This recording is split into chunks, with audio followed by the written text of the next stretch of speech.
Je suis le docteur Bernard Ayotte, ophtalmologiste de formation.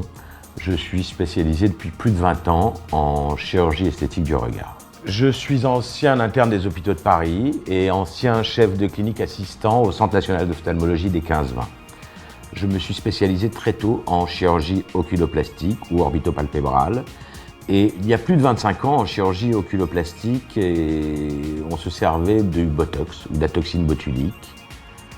d'où mes premières utilisations de toxine botulique en médecine esthétique. Et depuis,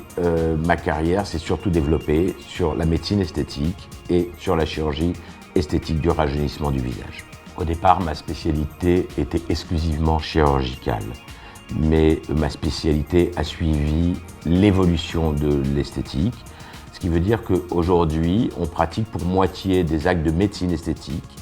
et pour moitié des actes de chirurgie de rajeunissement du visage. Mes techniques de rajeunissement du visage en médecine esthétique sont avant tout basées sur les produits injectables, la toxine botulique ou Botox pour le tiers supérieur du visage,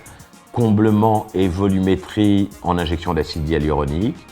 et également on a développé ces derniers temps énormément les fils tenseurs, qui sont des fils résorbables qui permettent de remettre en tension certaines parties du visage, comme l'ovale et les bas joues, le cou, les pommettes et les queues de sourcils. D'un point de vue chirurgical,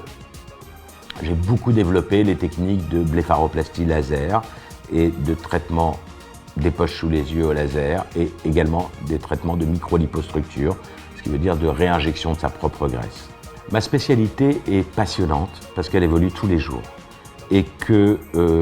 l'évolution de la médecine esthétique ces 10 dernières années a été considérable, avec des produits de plus en plus sûrs, des techniques de plus en plus douces, que ce soit la médecine esthétique avec les fils tenseurs, avec les injections de toxine botulique, ou l'évolution par exemple des injections de toxine botulique a été de plus en plus légère,